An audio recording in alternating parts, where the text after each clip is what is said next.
Hi everyone, my name is Francis. In this video, we will be discussing trigonometry. First, I would like to start with showing you how we can obtain the sine function, the cosine function, and the tan function. Or the sine of an angle, the cosine of an angle, and the tan of an angle, of angle 60 and angle 30. And to do that, I want to start with a particular type of triangle which has all its sides equal and all angles equal. The triangle is called actually an equilateral triangle.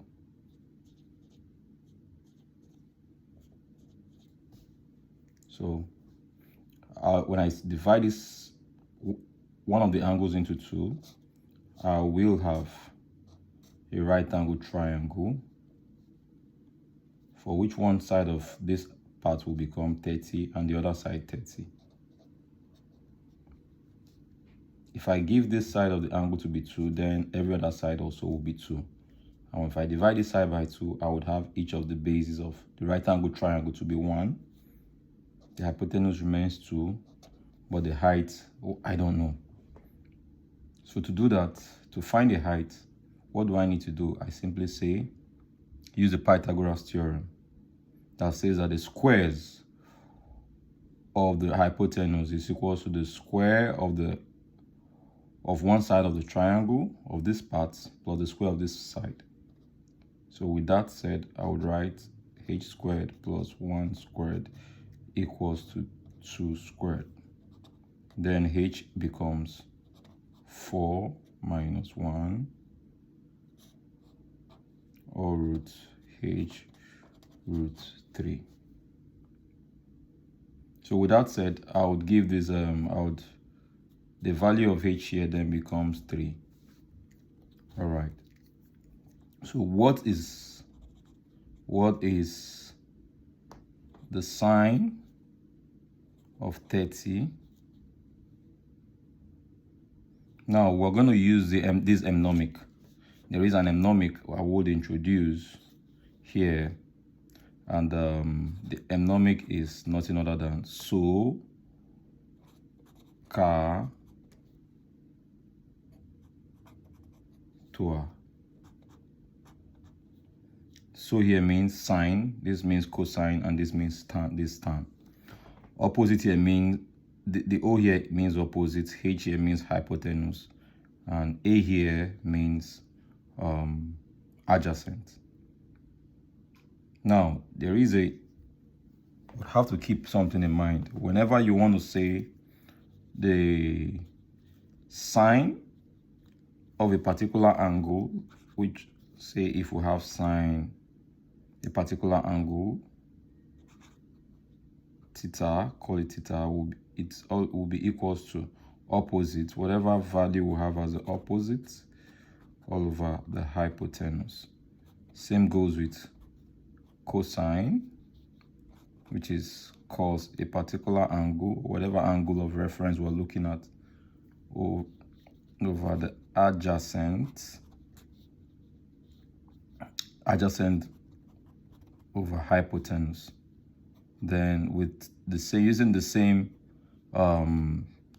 thinking, we can also express tan as opposite over adjacent. So now keep in mind that whenever you want to find your sine, you simply say that your sine, whatever you want to, since we're looking at sine 30, so therefore sine 30 will be whatever angle is facing, whatever side is facing the angle would be the opposite. So opposite here is 1, our hypotenuse here is 2. So that settles it for sine 30. 2. So what if I ask you to find what is cos 30? What's the value of cos 30? So you simply say cos of 30 adjacent, this is 30, this is the opposite. Whatever angle is facing the angle or the cos whatever angle is facing the cos, whatever side is facing the angle you're talking about would be the opposite. Keep that in mind. So this is the opposite, then this side will be the adjacent. So our answer here, our value here becomes adjacent hypotenuse, which is √3, and your hypotenuse is 2. So with that said, let's now obtain the value of tan. Let's obtain the value of tan. Yes, tan 30 as well. So for tan 30, you simply say opposite over hypotenuse. This is the opposite 1. Opposite over adjacent. I misspoke. Opposite over adjacent. So your tan 30 is opposite over √1 over √3. So now there is I want you to keep this in mind. This is the opposite, and whenever you're able to determine what angle is your opposite, the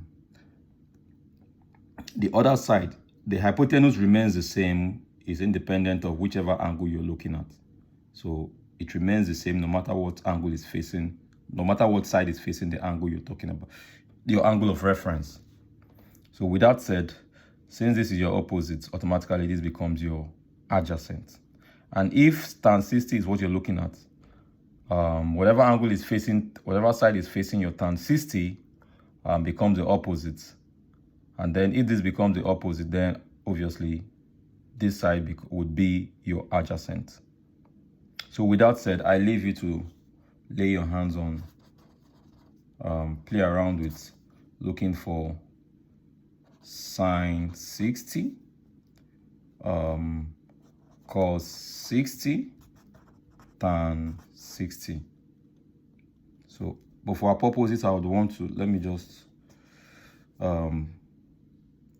obtain the value of sine 60. Sine 60 will be opposite over hypotenuse. That's √3 over 2. Cos 60, this is cos, this is 60, would be adjacent. This is the opposite side of the 60. So adjacent, that will be 1 over what? Hypotenuse, that's cos. So you have 1 over 2. Then what's your tan 60? Tan 60, it's opposite over adjacent. Then you have √3 over 1. Now, one other question that may arise would be, what if I had given my isosceles, my equilateral triangle, sorry, not isosceles, equilateral triangle, different value other than 2, 2, 2. If I had given it whatever higher value, at the end of the day, the values would reduce to all of this, would cancel out and reduce to all of the values I have here, here, here, here, here, here, and here. So that's that.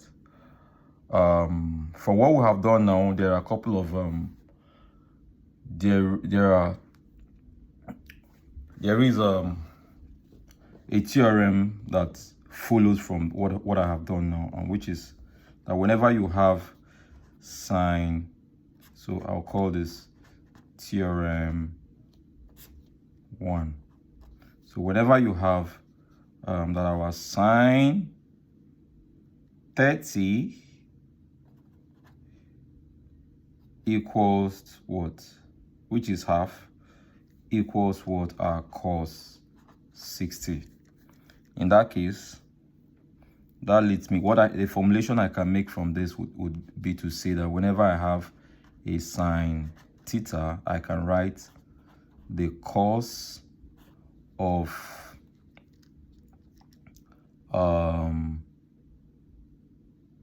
90 minus theta. Yes. So whenever I have a sine 30, whenever I have a sine of an angle, it is equals to cos of 90 subtracted from that angle. And it is very clear, for we can see that from here it plays out that if we put in sine 30, 90 minus 30, that gives us 60, and then you can punch your calculator to be sure that to convince yourself that you at the end of the day get half on both sides. This might not be, this isn't a clear proof of what I have done. However, if you need a proof, I would also show you that in many other videos or in subsequent videos I'm going to do. But convince yourself by putting in other angles, other type of other numbers or other angles like 45, 30, and be sure that it holds. So yeah, thank you. See you in the next lecture.